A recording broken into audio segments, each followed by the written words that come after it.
Hi, everybody. And Dr. Fauci, he's on the stand. And we're going to talk about Dr. Fauci tonight because this has been coming for 6 years. And I'm sure we've got plenty to say about Dr. Fauci. The science, as I remember him calling himself. So we're going to talk about Fauci. So buckle up for that one. Should prove interesting. Also, want to talk about how come in the UK inciting potential violence against a figure on the political right is okay by the police. But if you say something against someone on the political left, well, you're going to find yourself, or indeed anyone on the political left, you find yourself in prison, like, for example, Lucy Connolly did. And we're going to talk about, yes, Zach Polanski and making plans for Nigel. I want to chat about those couple of things with, of course, all the great people in the studio. So I can see Patty's here all the way from the US of A. Patty, good to see you. Adrian's here. Jed's obviously here too. So we are all getting ourselves organized for what should be a good show. And remember, if you enjoy this kind of platform, if you enjoy the work that I do, support the show, please, by buying me a coffee.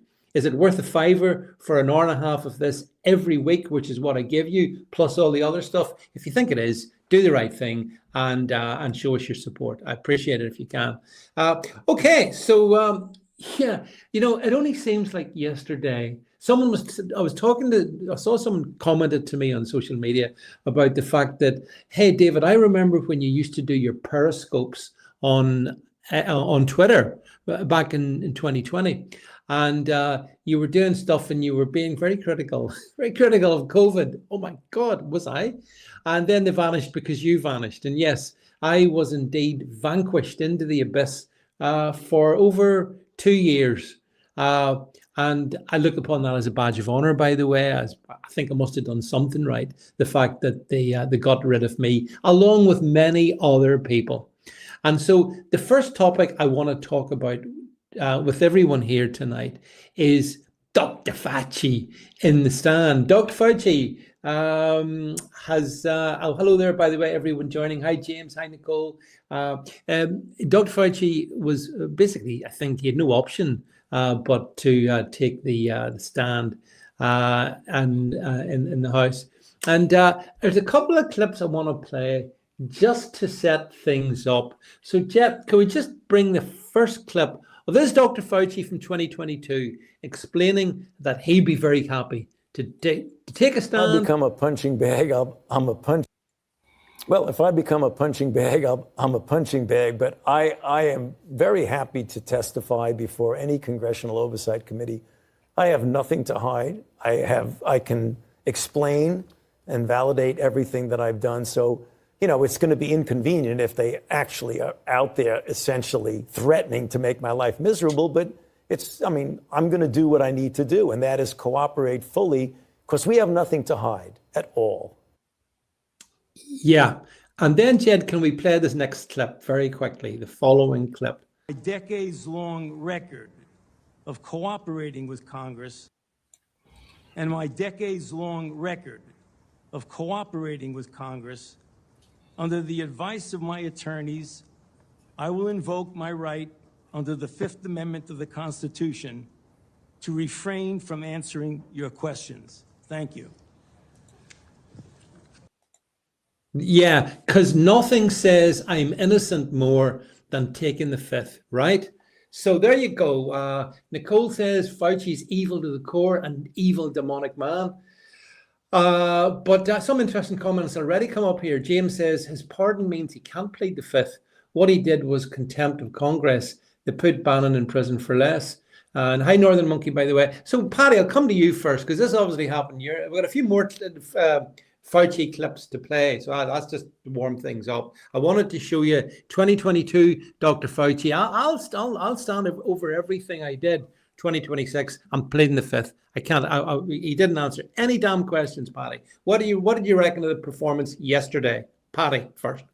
On the advice of counsel, I respectfully decline to answer under my Fifth Amendment rights. Yeah, Brilliant. yeah. Brilliant. Yeah, but Patty. Yes. It was an incredible moment, like, you know, and you see the wave that swept across X today of all of us people, the people that 6 years ago, that I'll not say what I think of him, that person was instrumental in trying to shut us up and, you know, demonize us and all the stuff that The went on. little malignant dwarf that has been hated in the community, in the national public community since the AIDS fiasco. This was the guy that screwed with all the AIDS and was the face of the government debacle with the whole AIDS and interferon and all this other stuff. And this guy has a history, but I have not seen or heard that many invocations of the Fifth Amendment since the Gambino and other mob trials here in the United. What is your name? I plead the fifth. My lawyers have told me I can't even. You can't even say your name. I plead the fifth. Yeah, he actually pleaded the fifth to taking the fifth, which is an amazing moment. Yeah, and I love that comment you made to me, Paddy. It's one like earlier on today about the gangsters, the mobsters. Yeah. Well, in fact, of course, you could see him as a gangster and a mobster. You could. Oh, he's the utmost of. He's when you say deep state and bureaucracy and the creatures that live in the bureaucracy of our governments. He is the epitome of God level in that. Mm-hmm. He is. But I'll tell you, Adrian, I'll come to you in a second, but I want to play Jed. I mean, he pleaded the fifth, so he wouldn't answer anything basically. But a couple of those in Congress had things to say to him. Jed, just play the next couple of clips successively, and then Adrian will come to you. This is the sort of response Fauci was getting from the people questioning him. Play away, Jed. Favor in the audience and stand up if during the time of the COVID pandemic, you were called a racist for calling the virus a Wuhan virus or the China virus. If you thought the 6-foot rule was total crap, if you thought the vaccine wasn't something that you should take, if you thought it was outrageous the way the mask policy was rolled out, if you were fired from your job for not taking that vaccine, including members of the military, if you thought closing schools was catastrophically stupid, and that you thought that during these times saying these things made you somehow a lesser human being.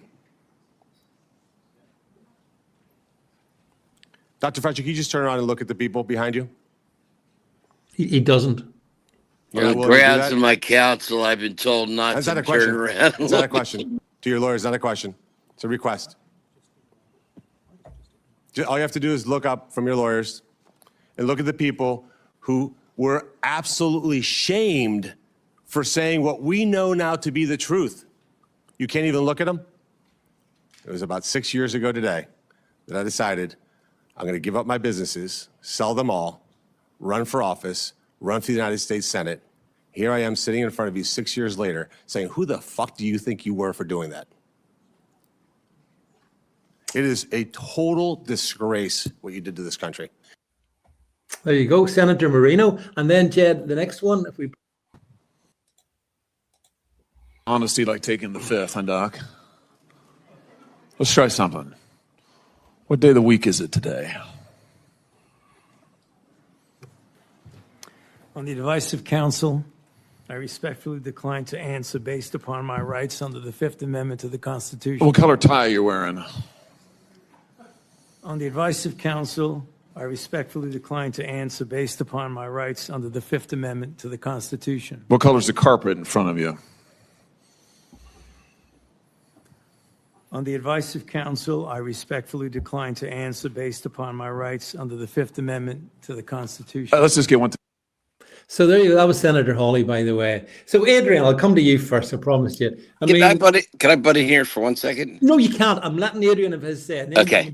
Adrian. No, go ahead. Quickly, Paddy, go ahead. Right, Adrian. Paddy, not go, Adrian. Okay. Do you smell that, gents? Yeah. Do you smell that? That's vindication. And that's the biggest I bloody told you so. Mm. You know? Wow. The man didn't even look ashamed sitting in that chair. you know, when you look back there, wasn't even squirming. He didn't look as if, oh God, I've been rumbled. He just, I'll plead the fifth. Now, one of the comments came in earlier on there from James. He was pardoned and absolved of all his crimes.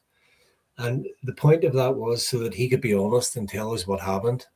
And he couldn't be. So he's broken the rules of that pardon. So what is the most fitting crime for this man? Because it is crimes against humanity.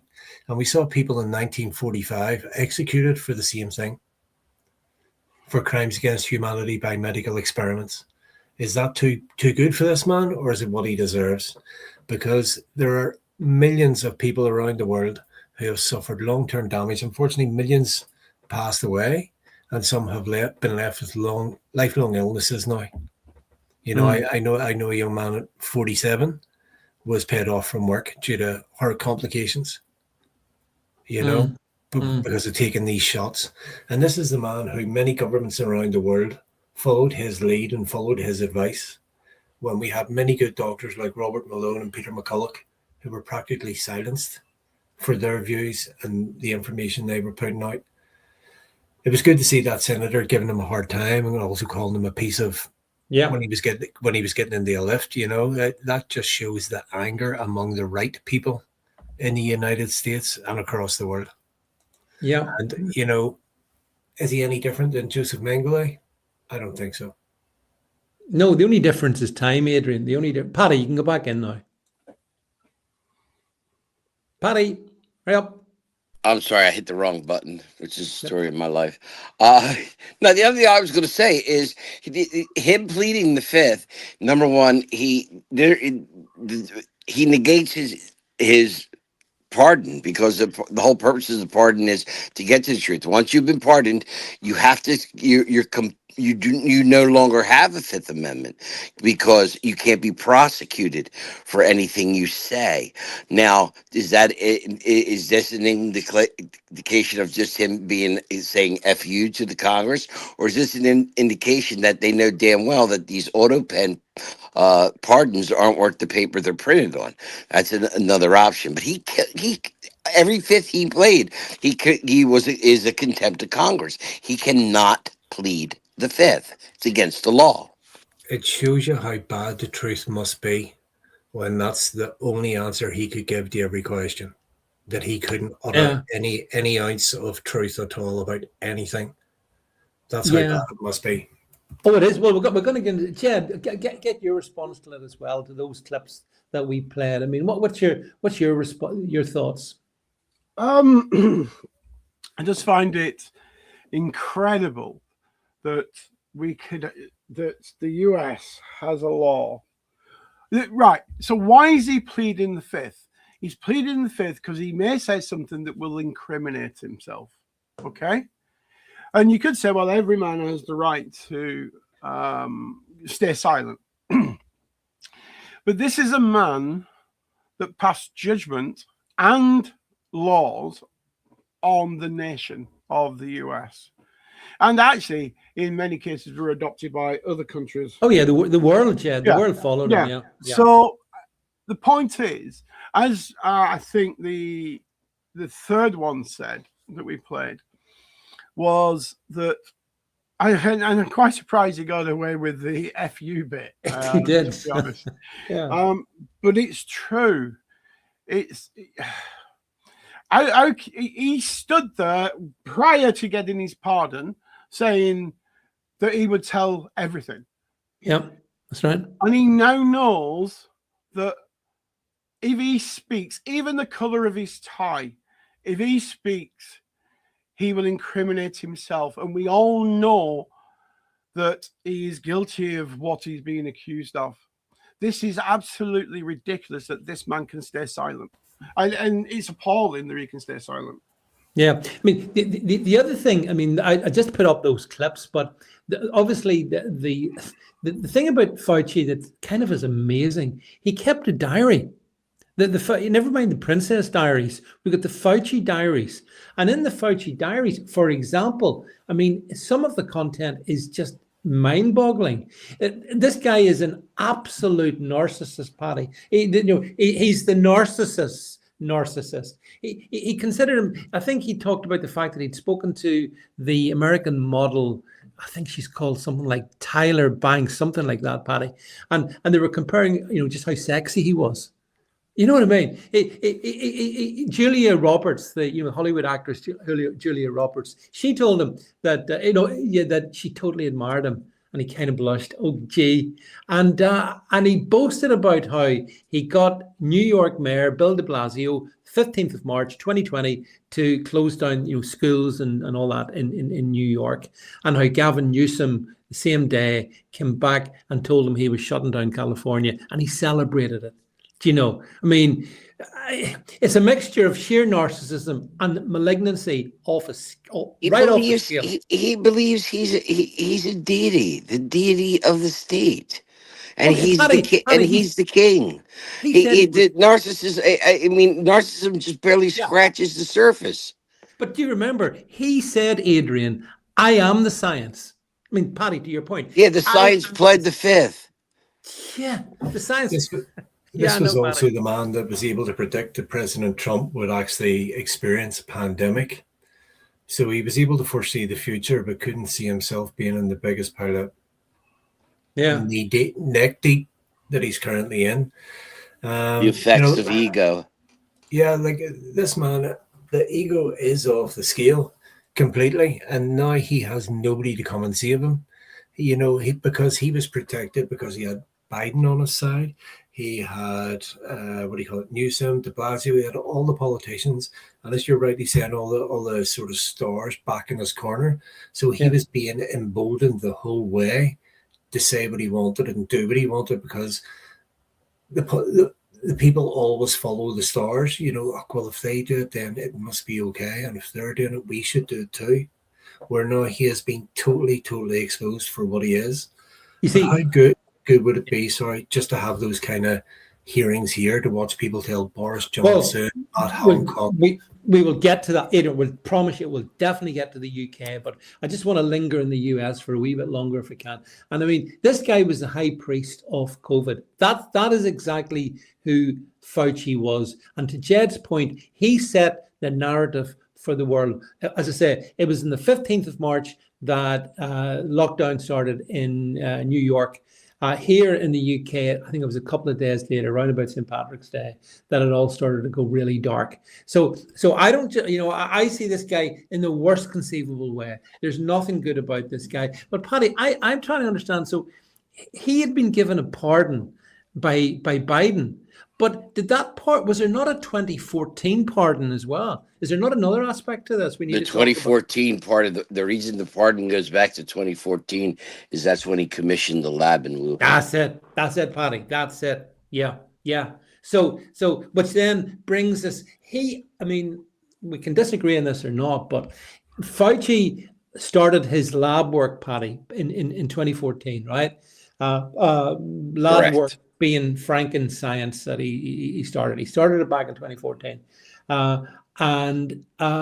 So he then basically was saying in January of 2020 that the wet market thing, he didn't buy into the wet market. It wasn't the wet market.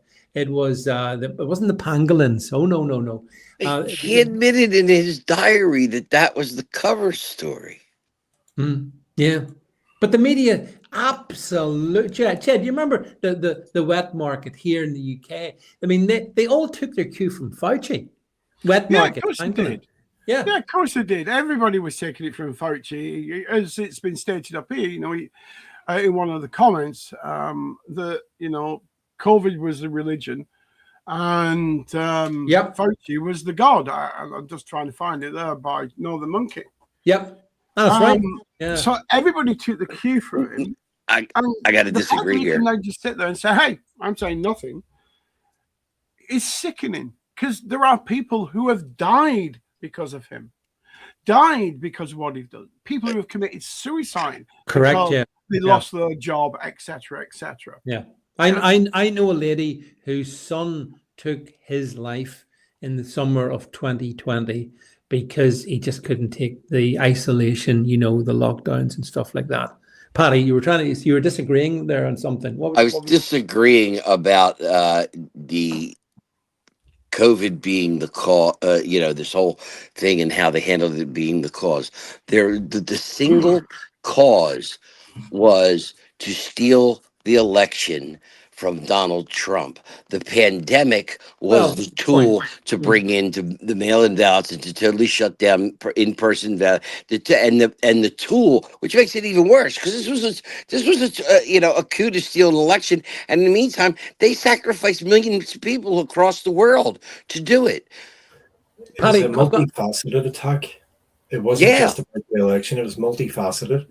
Yeah, it was it. Paddy, I want to just say something about what you've just said about the election. I mean, I'm sure you all remember as well vividly. I remember things were going great towards the 2019 with Trump, and it looked like he was going to be a shoe-in 2020.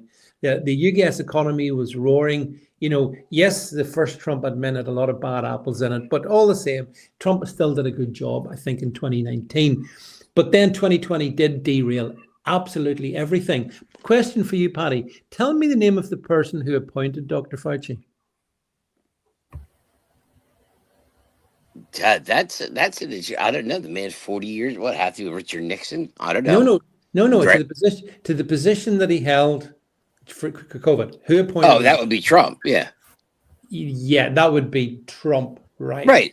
So, right, but that would be Trump. But Trump at that point too. Look at all the other people Trump had around him. They told Trump, "This is the guy. He's the highest paid bureaucratic work. He makes $400,000 a year, specializing in doing just this virology. He's the man He's the man we need to bring in for to do this and that." Trump was told to put him in. It doesn't matter. There's no relation. There's no conspiracy or nothing there. Trump in his first term was surrounded by people that they told him, okay, you need this guy next to you, that guy next to you. You notice none of those people are there now. I disagree, Paddy. I reckon he put him front and center for a reason, because he knew he would end up shooting himself in the foot. Well, that could be a factor, but it was also too. It was like there was really nobody else to put, and but he was. Don't forget, there was a moratorium put in place by Obama, I think it was, on gain of function. And Fauci went ahead and was doing all this work in Wuhan with the Bat Lady through Peter Daszak and the Eco Health Alliance through Medibiotic. Through the NGOs. Yeah, they shifted it all to the NGOs. All NGOs should be banned from. That's another tirade for a different show. This man just doesn't have form over COVID. He has form over AIDS and other things as well. Yeah, right. Plague, every bio level 4 virus that we've come across, this man had access to. Well, of course, yeah. I mean, but the thing is, the whole COVID thing, the wet market myth, moving then into the lab leak. Now, I dispute the lab leak, as you all remember well. I don't hold with the fact it was a lab leak from that Wuhan lab.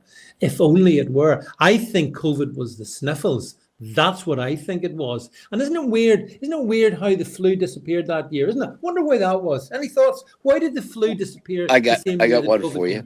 What? Well, because the COVID-19 virus was based on one of the main strains of flus. That's what it was enhanced from. Where's the evidence for that?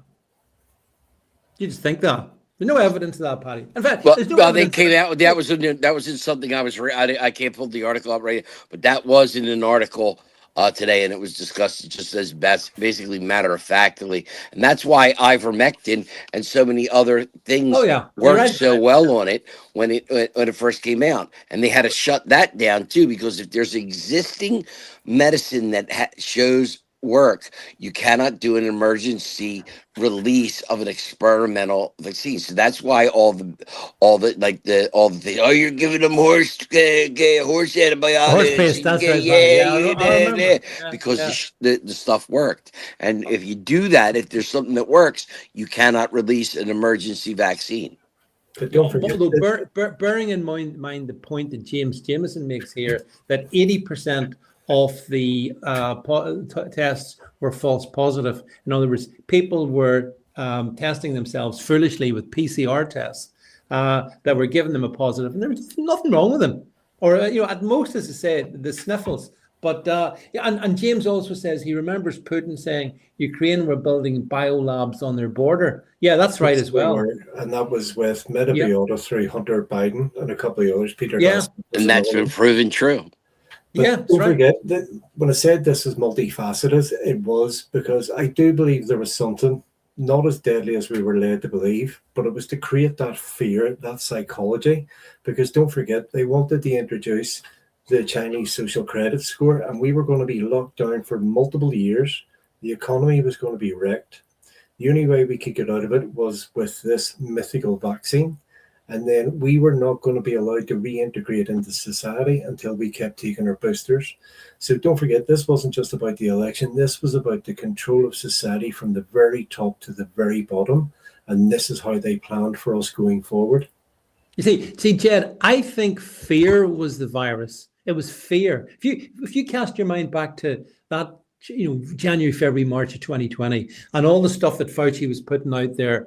I mean, and let's be honest, a lot of people had concerns, and I understand that. I do understand, Jed, people, and I don't blame them, because they were basically being told this is the Black Death, and you better brace yourself and do what we tell you. Be very afraid. Do you remember, Jed? I mean, that's how it was. I do, yes. I do remember. You see, I actually remember, having come from a military background and dealt with biological and chemical warfare. Yeah. I do remember at the beginning thinking, right, okay, anything that comes into my house, we'll disinfect.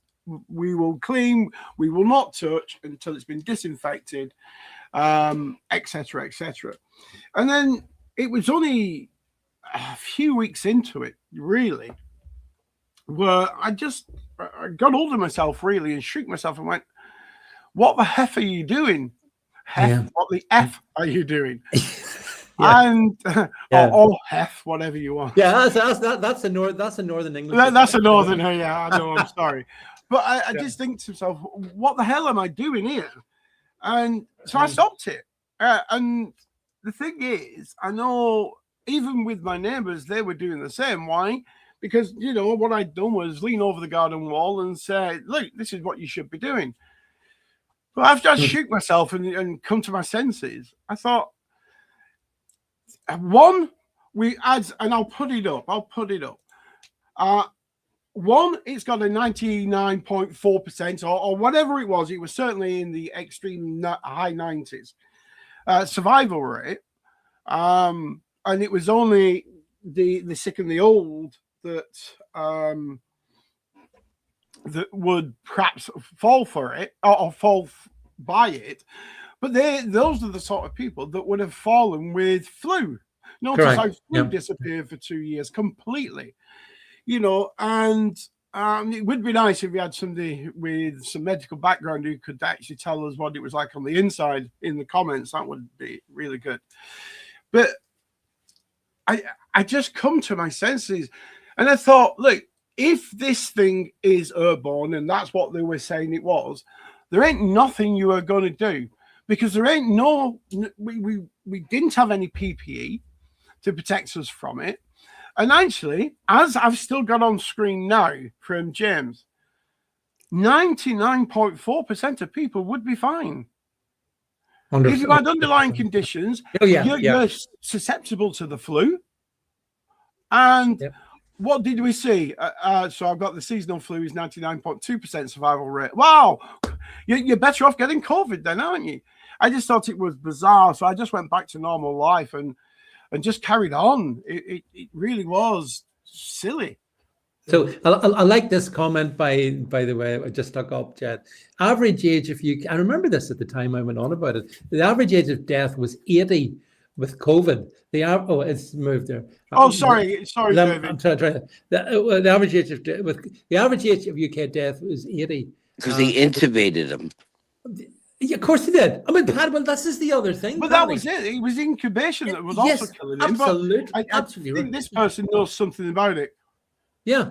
Well, I mean, Lynn knows. But I don't. We already expected PPE was not existent yet. There's several hundred containers in Liverpool docks full of PPE. Yeah, but PPE was a scam as well. That was another. No, problem. It was. But the point is, COVID. I think the overriding point, though, those people were expected to die anyway, and they were just blaming COVID for it. Yeah, that's right. Yeah. Yeah. When we look back, COVID was a huge stain on humanity for all the wrong reasons. But it was actually one of the best things that happened. Okay? Because it showed us who we could trust. Right? You're right. Politicians, media, even our neighbors, because neighbors were phoning the police on others. Oh, they've got people in their house. Right? It showed us who we could trust, who we couldn't trust. Look at the politicians that were scamming millions off the government with these PPE contracts, everything. Yep. It was a massive wake-up call for humanity. And whilst it was terrible that we were all isolated, some people get sick because of the vaccines and all that, well, it done us all a massive favour. Put it this way, I would not know you guys and not be sitting here now if COVID hadn't happened. And I've said this before, David, you were putting out a message on social media that I was feeling personally, and everybody else I was speaking to was shit scared of this thing. And I was laughing, going, there's no way this is real. Yeah. And I saw your message, and that gave me more courage to start speaking out because I wasn't the only one. Yeah. Well, we see that. Yeah, we weren't alone, Adrian. This is the thing. Free speech is infectious. Yeah, but the point I'm making is, whilst it seemed bad, I think there was a lot of good came from it too. Well, I actually, on my own social media today, I expressed my thanks and gratitude to Dr. Fauci, because up until that point, and I'll be honest, and I suspect like many of you, I didn't think that hard about, the medical fraternity and the experts and all of that. I kind of went to see my GP, more or less believed everything he told me up until 2020. Since then, I believe nothing. I challenge everything. I've lost all confidence in sort of big pharma and all of that. And Doctor, if it hadn't been for Dr. Fauci, Adrian, I wouldn't have. If their tyranny has turned people like you, me, and everyone else who probably listened to this against them. So it's been good. Yeah. Well, see, I wasn't. I mean, Chad, you and I went through that whole months, the early months of the Fauci tyranny, together more or less. And like, we were made to feel like a bunch of freaks because we wouldn't stick a stupid mask on or socially distance or all the rest of it. Do you remember, Chad, what it was like? Like, that's why it's unforgivable. Oh, I do, David. But bear in mind, I am a freak to start with. But so I just joined a bunch of freaks. No, you're absolutely right. I do remember going in the You found your tribe. I refused to I refused to wear a mask. Yeah. So I had a card printed up. Yeah. And this guy grabbed me by the shoulder. Obviously security type guy for the supermarket. And I spun round, ready to give him both barrels. And as soon as he saw a lanyard with a piece of card, so to speak, he went, "Oh, sorry, sir." And I was ready to give it, because the point is, everybody that was screaming at the top of their voice, saying, "This is wrong, this is not true, this is..."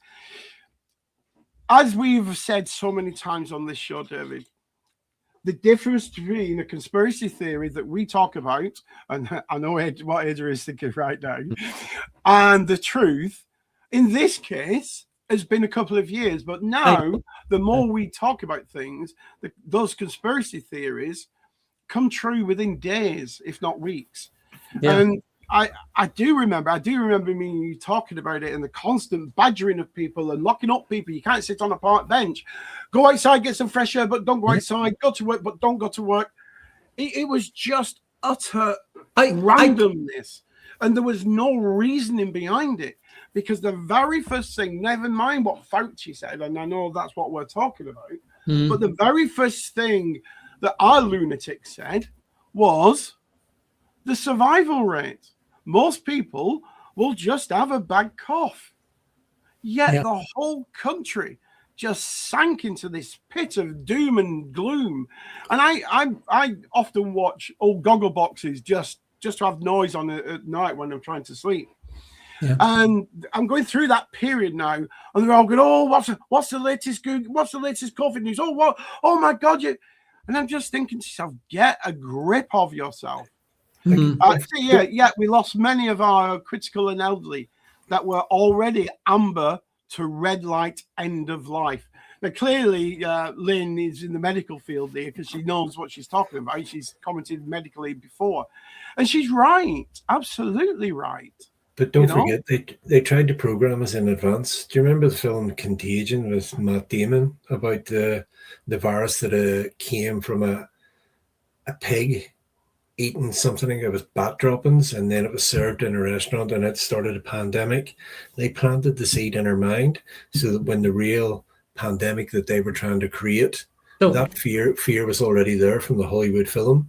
And then we had the government agencies backing it up with the constant fear, the constant death numbers at the bottom of the screen, and just a constant rolling number each day of deaths. I do remember that, But Paddy, a question for you, Pat. I want to move to the UK in a second, talk about, because we have touched on the experience here. But Paddy, where did, we know Fauci was the high king of this, but who was Fauci taking his instructions from? Nobody. That's the whole thing. Him and Bill Gates and other, and him. Gates were pretty close, but Fauci was taking advice from doing. Fauci was the king of it. He looked at him as the Maharishi of viruses and disease. He had worked himself over his time in government to be, like I said, the most powerful bureaucrat in the country. And he had made millions, not counting what he made through COVID. He made millions off of other things that he put his name on. This guy has been. This is the problem of. This is a true deep state. His thing. He ran the National Institute of Health. He controlled the CDC. He controlled the FDA. He had gotten himself in a position where he was the final say. Adrian, do you agree with that? Yeah, and it's 100% true, because look at how all the other governments followed him, and look at how all the other doctors, like Dr. Robert Malone, who had worked on the mRNA technology, Dr. Peter McCulloch, one of the most eminent and published scientists in the world, how they were sidelined, how they were silenced, because nobody wanted to hear the alternative view. It was Fauci as God, whatever Fauci says is the law, and yeah, it's a sad stain in humanity, but again, I'm counting it as a blessing, to be brutally honest. And the only thing we need now is justice for all these people who committed crimes. But Paddy, he won't go to prison, will he? Nah, but he'll never serve a day in prison. But what we really could do is we could go back through his entire career and take away every dime he has ever made, and him living the rest of his short life as a pauper would be justice. Other than that, you're never going to get justice. Can I just come in, David, if you don't mind? Mm-hmm. Sure. I think what Lynn has said here is quite pertinent, and I'm going to bring up the following comment. So we had been issued the warnings from the government before the public. I think it was around 4 months, maybe more. And then she's followed that up with, but what happened was many staff then put the fear of God into relatives and friends. And I think that's what they did. I think the fear factor, pumped out by the TV and all the establishment and the NHS, as Lynn is alluding to there, put the fear factor in everybody, because they thought all these people can't be wrong. But actually, all those people were following the guidance of one or two men. Actually, I'll bring up another comment here. We're actually following Fauci, the WEF, and the World Health Organization. Yeah. And that is what spread this across the planet. The fear was spread quicker than COVID was spread. I mean, you look at when we were getting all the images from Italy of people dying, en masse. Yeah. You look at the population of Italy, and the vast majority of them were extremely elderly people, which is what we would expect flu to take as well as a seasonal virus. Well, do you all remember the video clips we saw from China of people randomly falling over in the street and dropping dead? All fantasy. I mean, Adrian. What about the guy in the body bag who was sitting having a cigarette? Well, I mean, probably Do after. you remember those videos? Yeah, I do. I do. But you know, I think the problem we had back then was, I mean, it was the fear was so great. I can remember being at London Airport. I can't remember which one. Flying back from to Northern Ireland on the 5th it must have been the 16th of March. It was round about then, and this was when the fear had really gone in. And I remember in that airport, it was almost deserted. People at that point were absolutely hypnotized, and I'll tell you why, Jed, they were hypnotized. They watched the BBC, they watched Sky, they read the papers, they read the mainstream, and they had learnt to fear. And therefore, that's why I think fear ultimately was the virus. You know. Yes, no, it was. The fear factor was No. more dangerous than the virus itself. Yeah, I agree, Paddy. What do you mean, no? No, the fear was the tool. It was the main tool. The virus was the catalyst. The fear was everything. You got to come back. It's this affected the whole world. But this whole thing was a manipulation to steal the election. Was it not? This whole thing, even working with the Chinese and everything. This was an American operation that cost millions of lives worldwide. This is I would go down as this is the darkest piece of American history that we've ever. This is something evil you can point to about America, because this is all us. Do you think it was a defining moment in humanity? Because I think it separated the sheep. Definitely. Yeah. And that's the point I was about to make there. I still see people walking about my local supermarket in summer from time to time wearing a mask. I saw a guy today wearing a mask. It's created. What's the word? I don't know how best to describe him, but that fear still lingers in some of those people. But as you said, we now know who the sheep and who the wolves are.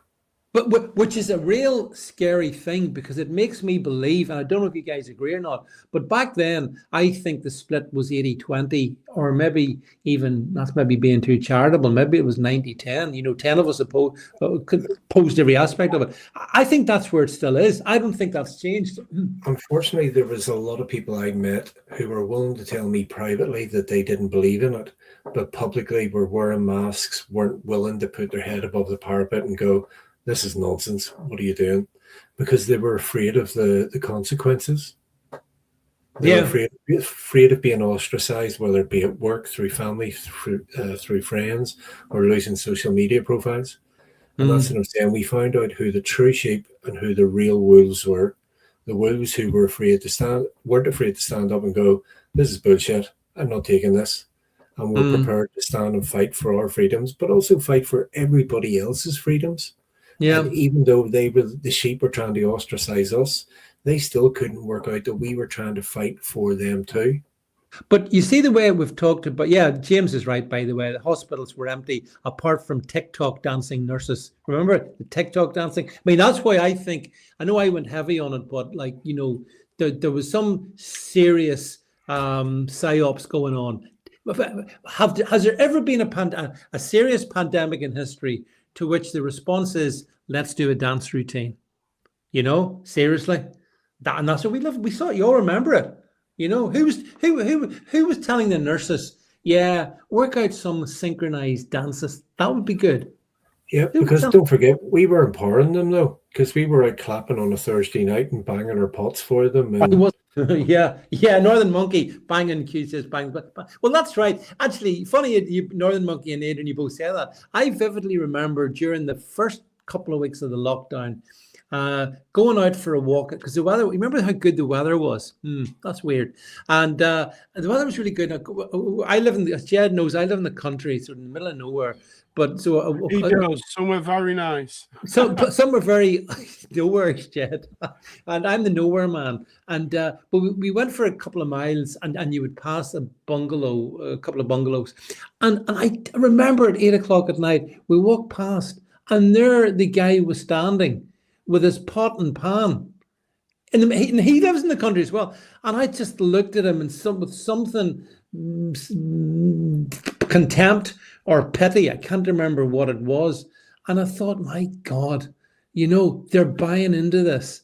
And by yeah, sorry. The majority of those people who were doing that believe men can have periods and can have babies. That's the correlation. Yeah, or can feed, or if you're in Scotland. That's right, by Northern Monkey, wasn't it? The pots and pans were like a ritual. Well, but like praying to false gods. That's exactly what it was. Every Thursday at 8:00, praying to a false god. Yeah, exactly. And how many did it? That's the point. How many did it? And as somebody else said earlier, do you guys remember, Jed, you mentioned about going to the supermarket. Do you remember the arrow system? The arrow system that took you around the bloody supermarket? Because if you went against the arrows, well, you could get COVID then, you say. Yeah, no, absolutely. And as long as you followed the arrows, you were fine. As long as you sat at the dining table eating, but if you stood up, you were knackered. But Lynn's back again. Lynn clearly has knowledge of this. And we couldn't believe the claps, to be honest. We were just doing our job and didn't clap for that. The dances, I have no idea, as many of us were holding hands, sorting equipment, so families could still have contact. And yes, curve. Yeah, that's right, and that's all valid, Lynn. I accept all of that, but some of this was ritualistic. There's no doubt, and Jed, you summed it up brilliantly. I mean, it was like a pagan ceremony. People were invited to take part in, and many of them did. So the whole thing was a horror. But we've talked about Fauci. But guys, here's a few names for you: Chris Whitty, Professor Chris Whitty, Professor Patrick Vallance, Matt Hancock, all these guys. You remember all these guys? Like, as if, because I haven't forgotten any of them. I mean, I feel that the UK, we're so gutless. At least the Americans put Fauci on the stand. Those guys will never face justice, Adrian. And it's scandalous because they might have taken their cue from Fauci, but they came up with some of these, lunatic things like the pots and pans and whatnot. It's horrific. Adrian first. Yeah, but again, they all bought into the cult of Fauci, the cult of we'll have to follow the US. And as I said a few minutes ago, I would love to see the likes of Boris Johnson, Matt Hancock sitting in front of these committees and people telling them, F you, for what you have done. You destroyed businesses. You put the country in debt for an extra couple of £1 trillion. Young people taking their lives. Like my own daughter's school education was ruined, had to stay at home for a couple of years because she wasn't allowed to, go to school. And we're not going to see the effects of that for another 10, 15 years, to be correct. Honest.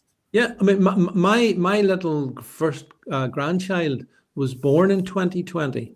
And for the first 2 years of her young life, she was only, literally 1, 2, she was deprived of social contact, and I can see that in her still. And she's coming 6, but so even the youngest infants were affected by this sort of isolationist approach of government. Every single one of those politicians, scientists should have every single title stripped off them. So Professor Chris Whitty should not be a professor. He should not be allowed in the medical field anymore.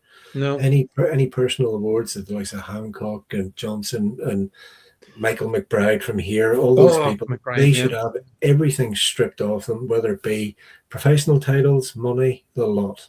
Yeah. They need to be pariahs of the highest degree. I see James Jameson says Boris faked the hospital stay, didn't he? Yeah, I think he did. Absolutely faked it. Boris, and it's interesting actually, Paddy, because Boris Johnson got himself elected in December, just before it all hit. And so within 3 months, he'd closed down the UK better than Hitler did.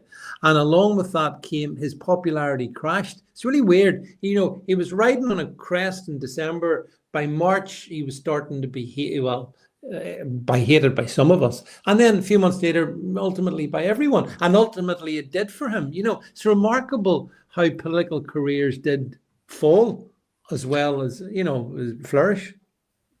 You're right, David. You're right. And I'm sorry I've jumped in again, because Lynn clearly has dealt with this. Hasn't she? What bothers us is what they pumped into us, and we can't sue.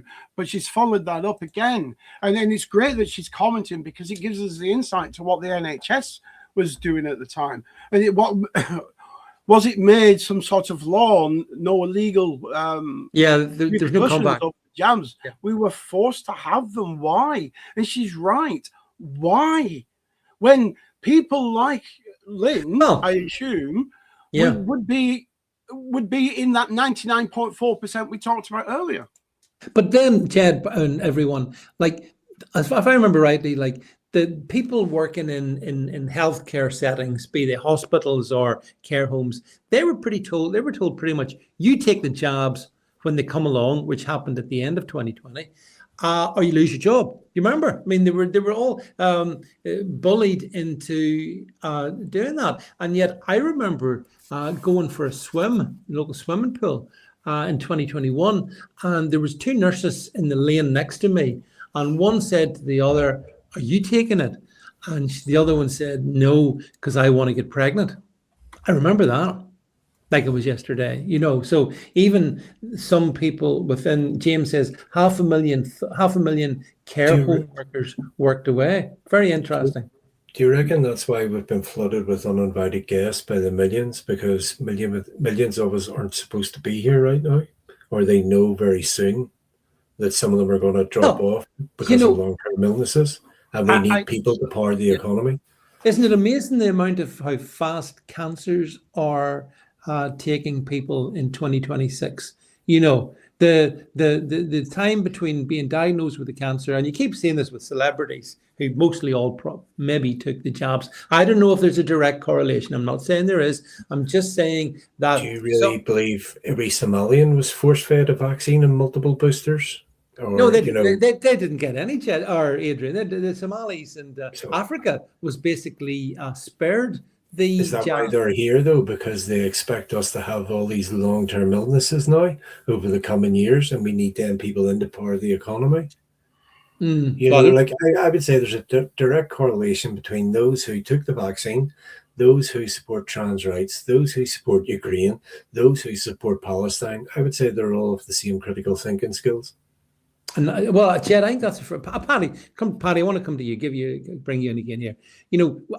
I agree with Adrian. I've noticed the same. The people who trans right Gaza, you name it, 100% behind Zelensky. The same people who are probably on their 10th booster. Remember the boost? Get your booster. Do you remember, Paddy? If I can get my mic to work. Yeah, no, it's the same crowd, man. The left is the left is the left. You support Zelensky, odds are you got a shot, you got boosters. It's whole.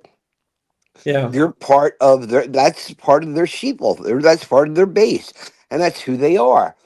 And that's what they're, going to be. And if you've promoted this stuff, you're the same people that promoted, we got to stop Russia. You're going to take Zelensky, and it's a mess. And it's the same over here. It is there. It's worse over there because you got a severe reality problem over there when it comes to European defense. Yeah. So if we were to have a reckoning for these people, okay, so all the Faucis, the Chris Whitties, don't forget, there's people in Pfizer, Moderna, Johnson & Johnson. Yep. There's a good couple of million people that really need to face the consequences. It's not just a few politicians or a few scientists. It's nearly every single person in every one of those companies that designed, distributed all those vaccines and all that, denied other medications that truly could have saved lives.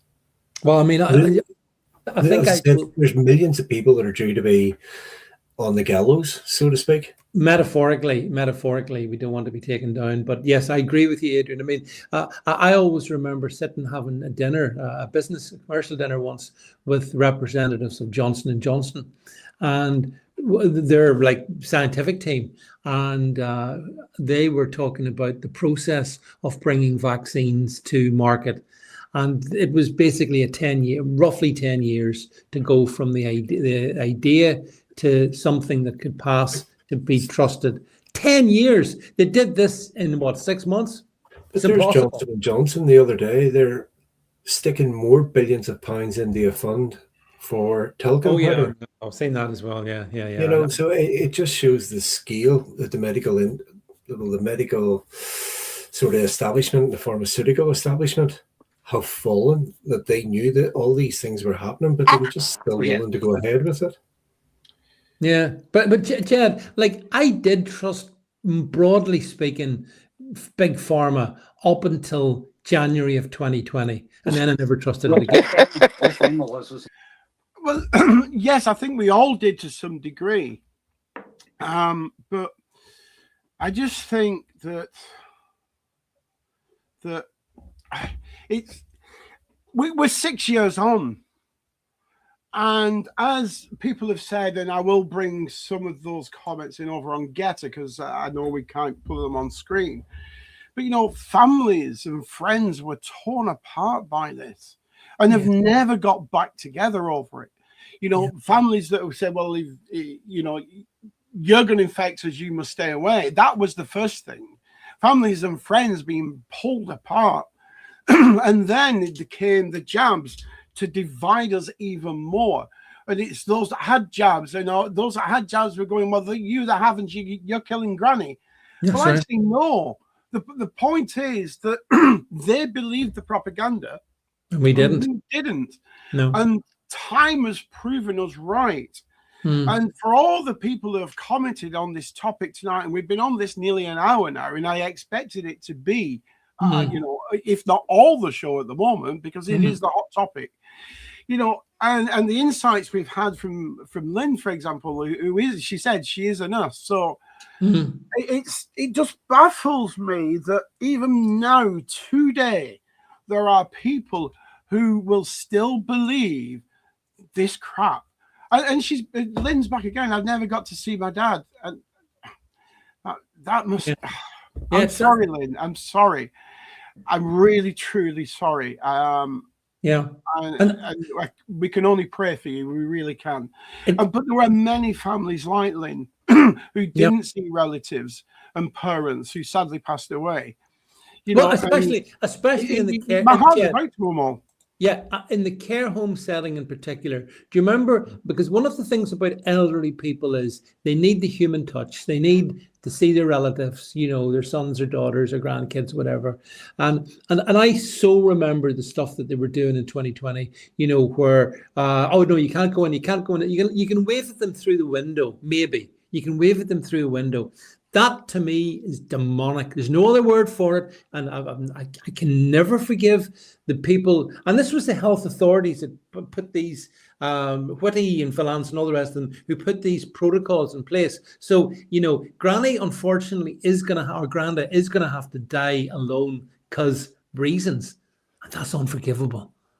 At the time I said it, so only repeating what I said back then, Adrian, there was things happening here in Northern Ireland as well, in the care homes, just unbelievable horrors.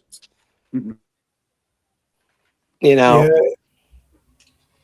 Sorry. Yeah, but don't forget, it was fear, and fear allowed those people to get away with it.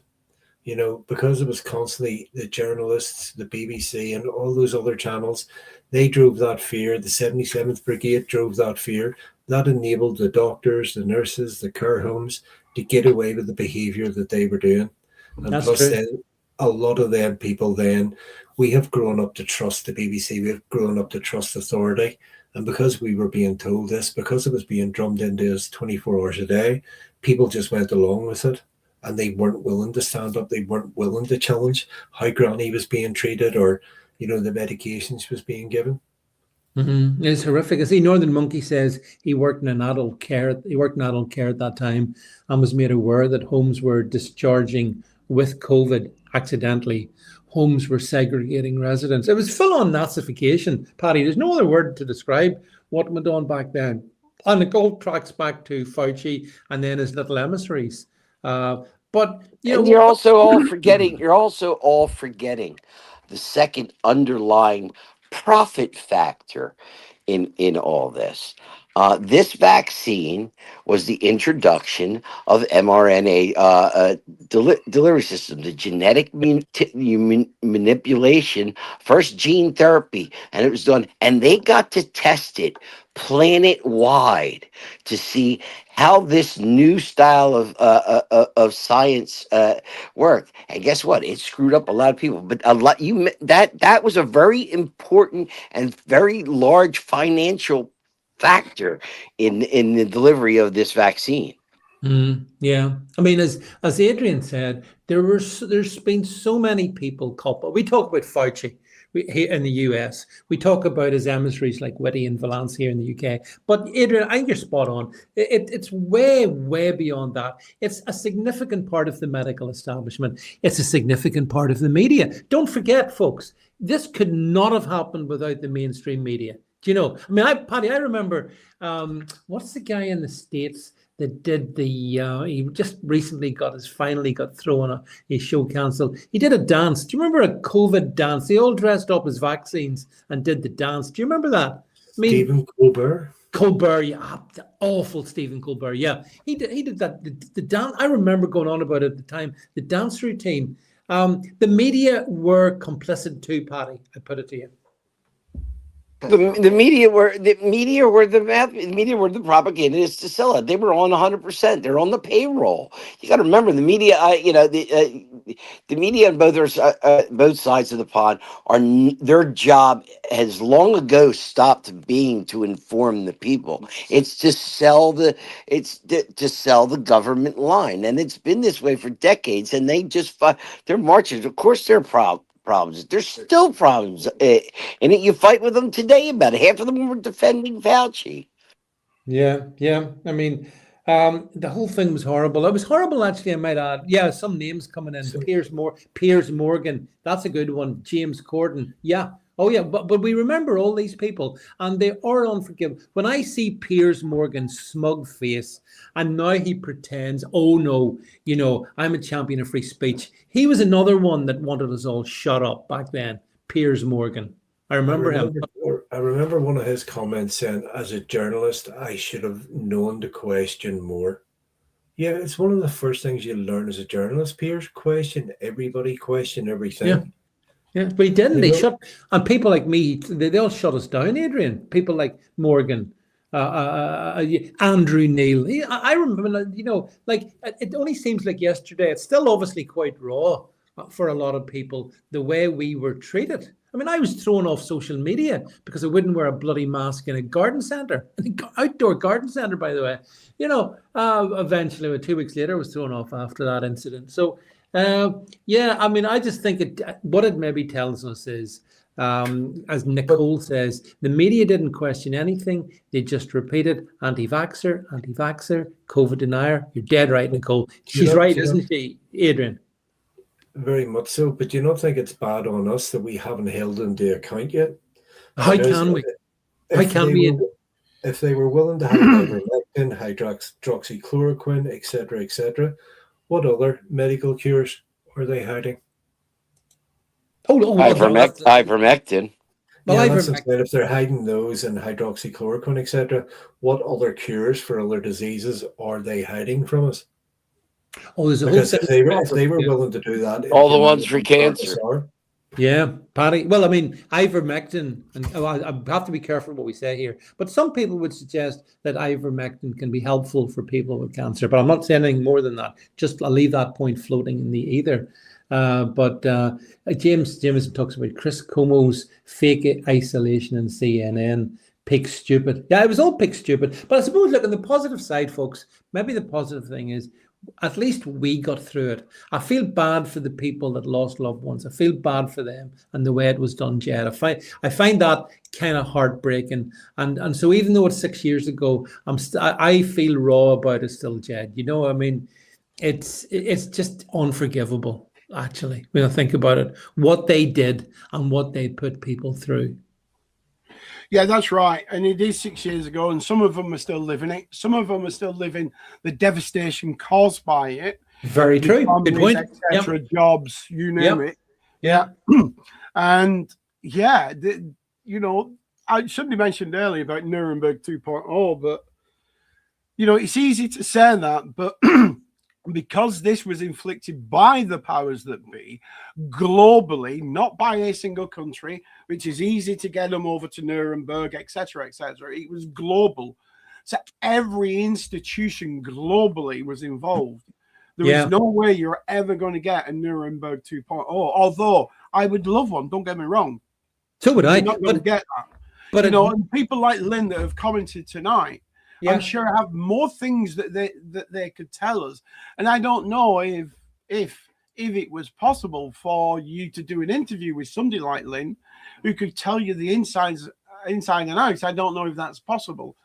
But and whether Lynn would be willing to do something like that, of course, But it's devastated people for 6 years now, and it's going to devastate families for much longer, because there are still families that say, you're not jabbed, you're not coming near me. There's still families that say, you don't believe what you was told, and we're saying, well, no, because what we was told was not the truth. It was a lie. But here's one for you all. Do you see the people? Lynn saying absolutely toe curling. If she could tell us everything she knew, I bet you it would curl our toes. I bet it would make us sick inside. Well, I mean, I remember I had a friend, a senior doctor, working in a hospital, an NHS hospital during 2020, during peak Fauci time, and it was a nightmare. I mean, he didn't take the job. He didn't want to take the job, but the pressures that man went through and the things he had to do and try and avoid it and dance around it, because he was. I don't want to say too much, but he was at an age where it was tricky for him. Let's just put it like that. And he wasn't the only one, But even someone like that, they were made to feel a pressure, which is just ridiculous, absolutely ridiculous. And so, Lynn, I'm happy, by the way, if you wanted to come on at a different time and we could record just to chat and talk about it. I mean, because we shouldn't. And the only thing about Nuremberg 2.0 is Nuremberg 2.0 happened because the bad guys got defeated. The bad guys are still here, unfortunately. There's an example there. Dr. Dave Cartland is one of the high-profile doctors who lost his career over COVID. Yeah. And we've mentioned this before. If you're a young medical student and you've spent 7 years putting yourself through university at probably close to £100,000 all in for your medical degree, you're not going to put your head above the parapet and go, do you know what? I don't think this is safe. Because you still have that debt to pay off. You'll never be able to continue your career that you had spent so long and so much money working on. So a lot of them kept quiet because of fear of losing out on the lifestyle that they were hoping for. Well, that's because funny you should mention Dave Cartland. I was talking to Dave Cartland the other day, and I'm hoping to do an interview with Dave Cartland, because his life has been absolutely broken in every way because of the stance that he took with regard to COVID. That's what they did, Adrian. They made the French understood this during the French Revolution. You if you want to keep the masses quiet, you make examples of a few people, and then you put the fear of God in the crowd. That's exactly one of the reasons Dave Carr. But I hope to have him on. Jed and I'm sure Jed, you remember Dave has done stuff. Oh yeah, absolutely. How they've devastated his life. But as Lynn has said there, we'll see what we can arrange. I don't know if she's going to get in touch, but hang on. What about? I'll put that out. What about the nurses that were never completed their final year because so many staff walked out? And that's it. It's the devastation on every single level that has destroyed people, hasn't it? It's destroyed families. It's destroyed lives. It's destroyed careers. The whole works, all based on lies. Yeah, but Paddy, I mean, you were saying there a minute ago about, this was an evil stain that America is responsible for. But I would flip it and say that, well, like, at least you guys in the States, and this is probably thanks to the Trump regime, are trying to hold together, or trying, Paddy, to putting Fauci in that sort of committee, having to face it. And one of the nice things is there is a sector of our society and it's larger than the rest of the world wants. There is a large sector of our society.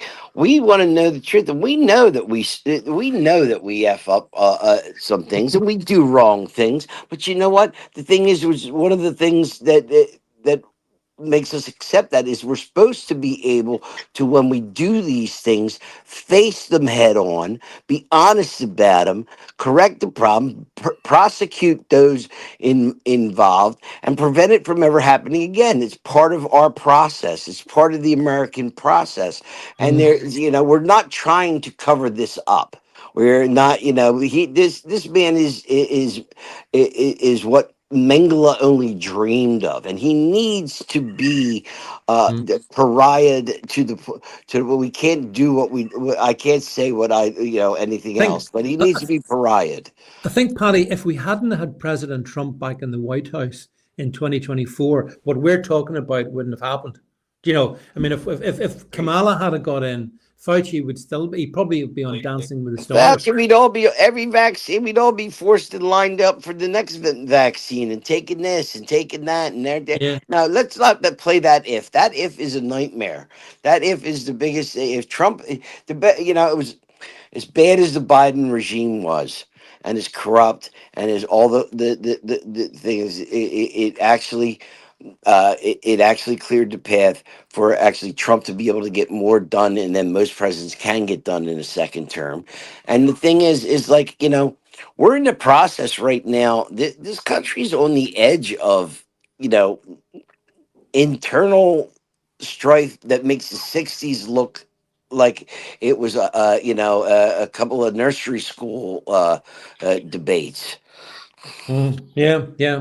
Well, we could keep going for the whole hour and a half on this one, but I do want to. There's one other thing I want to talk about for the last sort of section of the show, folks. So, what happened in 2020, 21, 22. Chad, you remember all the stuff I was putting out back then. It was a horror. But I take the positive, Adrian, that you take from it as well. I do take the positive. It's brought a lot of great people together. I think I'm proud of all the people I've met, and and we've stuck together, and I'm proud of that. So Adrian, good did come off evil, which is very much so. Because if we were to sit here and dwell on it, it would depress us so much that society fell apart. To be honest, and so many people couldn't see it. But again, I met you, I met Jed, Paddy, Grantonio, all the people that have commented on all your shows over the years. Yeah. It's how I met you guys. It's also how I kept my own sanity during that time as well. So I'm trying to be positive about it all and keeping my fingers crossed that we do see Nuremberg 2.0. I hope so. Yeah. And the thing is as well, it's good to mock them. There's a tremendous amount of mockery now going on of Fauci and all the rest of them. And I enjoy that. But Northern Monkey says there's too many layers to the lie for any one person to be held accountable. Right. Okay. Yeah. And you're right, of course. But let's say, we got through it together, folks. We're indefatigable, and we will not, as I put way back at the day, will not be complying with anything that they want. Right. Here's one for you. Jed, I wonder, can you bring up for those watching a picture of a chap wearing a particular T-shirt? Here we go. This chap's wearing a T-shirt for those watching. You can read it for those listening. It says, "We're only making plans for Nigel," and it's a guillotine. Yeah, a guillotine. And that was reposted by the leader of the Green Party in England and Wales, Zach Polanski. And this was reposted 2 weeks after the brutal murder of Anne Widdecombe, another high-profile reform politician. Anne, as we know, was bludgeoned to death in her home. And this then was 2 weeks later. The Green Party leader thought, let's just stick that up. And there was a huge outcry about it. And Nigel Farage obviously took it for what it is. Clearly, it's incitement. It's incitement to murder. The Metropolitan Police said, right, we're gonna have a look at this. And they came back, Northern Monkey, I'm being euphemistic when I call him a chap.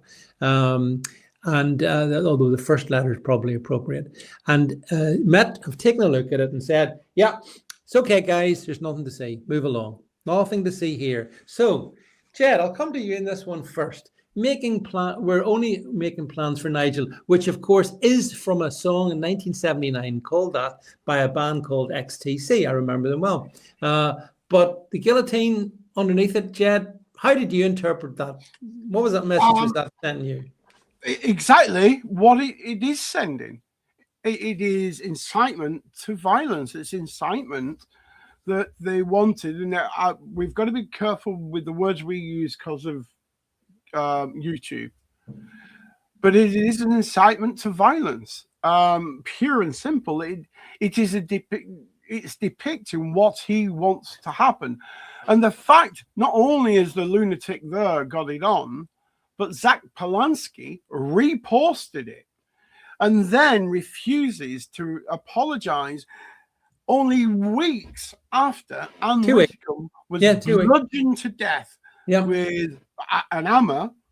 What was it? 21 times, something like that in the 21, head. Apparently. Yeah. And yet, Zach Polanski, all part of the left, the do-gooders, we are the moral high ground, and that's why they look down upon us on the right, because we're inferior, which is exactly what the Jews did, what the Germans did to the Jews.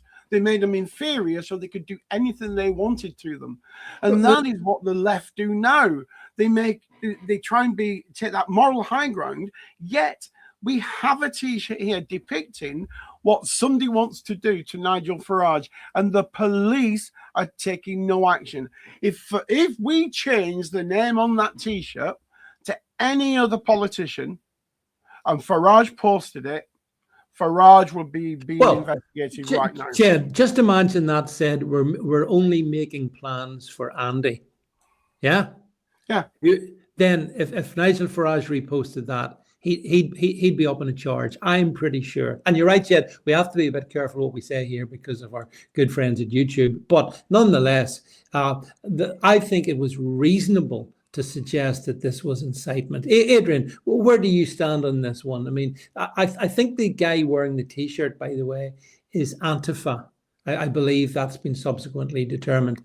Antifa. And that furthermore, Zach Polanski's excuse was, oh, well, he wasn't really aware of what he was reposting, but he, as Jed said, he wouldn't apologize for it anyway. Adrian. See, this is how they think they can get around it. Oh, but it's the lyrics from a song. It doesn't mean anything. But it's that subtle messaging. And it's these kind of things that led to the Anne Whitcomb incident. You know, and somebody else will take that the way it's intended. Oh, now we'll have to behead Nigel Farage. And again, it all plays into the fact as to why Nigel took that payment for his personal security, because this is the kind of behavior that the left amplifies, and then the judicial system, i.e. the police, say it's fine. There's nothing wrong with this. Yeah. So is it any wonder we're seeing these kind of crimes? I mean, if you have, we're only making plans for Nigel, and it's just the song lyric, that's fine.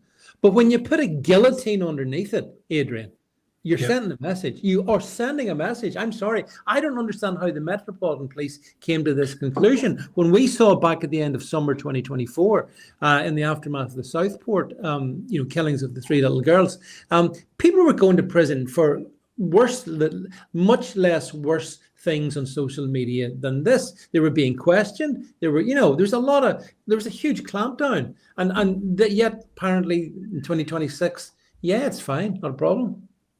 Because the left can get away with whatever they want. They've been allowed to get away with whatever they want over the last few years. And as I said about 5 minutes ago, we haven't held anybody to account for COVID. We don't seem to hold them to account anymore. Fauci, was getting a grilling and he was told to F off, but that's it. Some of these politicians, they're the ones that need the examples made of them, because they're the ones that are reposting things like this. They're the ones that are coming out and calling certain aspects of society scum and things like this, which then emboldens these left-wing people at home and encourages them to hate more because such and such a politician has said it or a celebrity has said it, so it's fine, I can get away with it.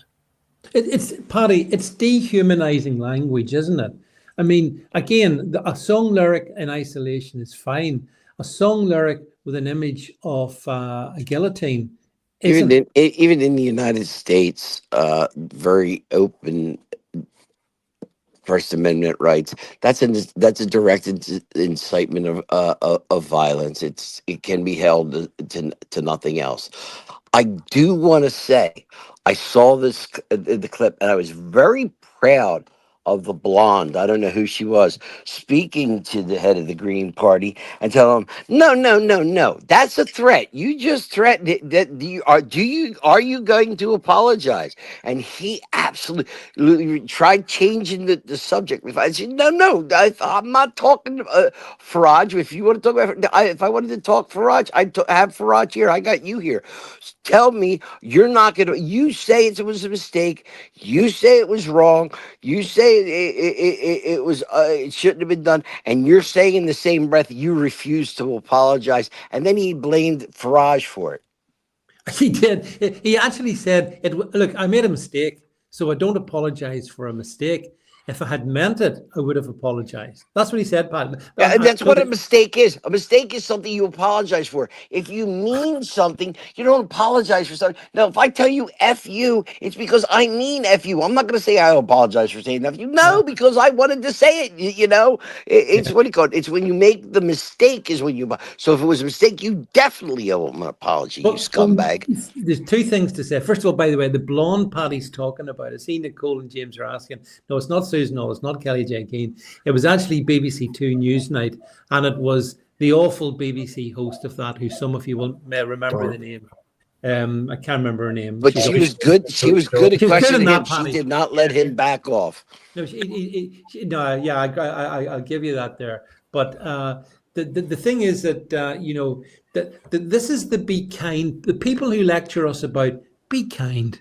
These are the people putting on T-shirts with a clear incitement message on them, and I think the point that was made, I wanted to get this. Yeah, Northern Monkey made a great point here. Had Zach Polanski, aka Dave, he's got a lawyer. He's got about, I can't remember what his following is, but he's got a lot of people following him. If he was taken to court because the multiplier effect, which they used for Lucy Connolly's post, remember her somewhat injudicious Facebook post, which she took down after about an hour or so, and which did contain the disclaimer, if this be true, to be clear. But it's they used the multiple. Oh yeah, well you only might have have 100 followers, Lucy, but you retweeted it, and others, and others, and others, and because of that, it's 3 years. So actually, I put it to you that Zach Polanski should have been brought to prison. He should have been brought to. It just shows the complete state of British politics. We've got politicians out there who are allowed to threaten other politicians with subtle messages.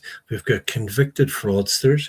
We've got ministers who were caught breaking the rules, taking big payoffs to leave their job and then being re-employed again. It just shows you the contempt that they treat us with. All around. Yeah, absolutely, Adrian, absolutely. I mean, I don't know if you saw it, but I did an interview yesterday with a chap called John Hannam, and he's on X. You should look him up and follow him. And he was making. Did you say he's a good guy? And we were having a chat. And Jed put it out last night. But one of the things he was saying is that you see all this Keir Starmer, Andy Burnham stuff. It's actually all. It's all organized. It's all John reckons that within 12 months of Starmer becoming prime minister, the people in the shadows who control the government, they decided, it's not going to work out with Keir. He's not good enough. He's robotic and all of that. And so therefore there's been a plot in place for about 12 months to get Andy in. That's the reason they were able to get number 10 North logo put in place. They were able to find the logo. You know what I mean? It's all planned. Everything. Thanks, James. By the way, just a quick flag up. Monday night, we're putting out an interview with, some of you'll find this interesting, with Catherine Blakelock. Catherine Blakelock was very big on Restore, and now she's left Restore. and she's going to she's going to explain why she's left Restore and what it's like on the inside of Restore. So you might find that interesting. What's the store, David? Pardon? What's the store? You said she was on the inside of the store. I don't know what. Oh, sorry, Restore. Restore. Okay. Right, just to be clear, Restore. Friendly with Rupert Lowe and all of that. You check it out on when we're talking Monday. But anyway, but James, thanks for the kind comment about John. I did enjoy the chat with him, and I just think, Adrian, so much of what we perceive in politics, it's just theatre. I go for a quick walk though. Yeah, it is theatre, but again, for who? Because a large part of us now are wide awake. A large part of us see the circus and the shit show that it is and has become. So who's the theatre for? That's what I can't get, because there's so many people now wide awake, do all the shenanigans, the state the country's in, they're not believing everything. This number 10 North is just it's a distraction. Oh, look, I'm bringing power back to the North. I'm getting away with the North-South divide. The reality is it's just smoke and mirrors. It always has been. But again, we are just not holding these people to account anymore. Yeah. Sorry, Jed, I just muted your mic there because we could pick you up talking there in the background. John Hannam's great. He puts out some brilliant videos every day. I do like his stuff now. I really do. And he's a brave man as well. No, he's a good guy. Good guy. We had a bit of a chat before, as I often do, before the show and after the show. And he's a chap who sort of London guy, and it's kind of he's the kind of chap that I would like to see standing for election somewhere. A bit like yourself, just honest blokes who say it as it is, aren't afraid to call it out, because they're the people that ordinary people would truly appreciate running for election. Yeah, he definitely was a good guy, and I enjoyed that. But it's a mad world we live in the UK, where we have incitement to hatred on T-shirts directed towards the political right. And I'll tell you guys, Jed, I'll come to you in this one if you're able to comment. Yeah, I'm good, David. Sorry about that, guys. The chatter in the background. No worries, Jed. But it must make people like Nigel Farage and other senior reform, they've only got 5 MPs or whatever, feel a wee bit. It must make them feel nervous for their safety. I mean, Adrian's point is it justifies Nigel getting the 5 million. Totally right, Adrian. But yeah, just more generally, it always would make me feel like the British establishment is saying, well, Reform lost a couple of MPs. Yeah, well, stuff happens. Tough world. Well, yeah, that's what it is, because the right has been dehumanized by the left. So it's okay. To them, it's fine. That's my point that I made earlier. The left, because they think they are morally superior, anything that happens to people on the right is justified. And I remember that 70 years ago. Well, not that I'm that old, of course, but, we remember that 70 years ago, don't we, what the Germans were doing. But it's actually, Paddy, I mean, your country suffers from this as well. It's about dehumanizing Donald Trump, for example, dehumanizing people like Charlie Kirk. And look how it ends. It ends in blood. That's the whole purpose of it. They want to activate the crazies. It's it's this whole group. No matter how you trace the left, you trace the people that are in power, you trace these all back. It all goes back. You can trace this all back to the Bolsheviks, and so they believe in revolution. They believe in violence. The useful idiots are always used, and this playbook has not changed in over 130 years.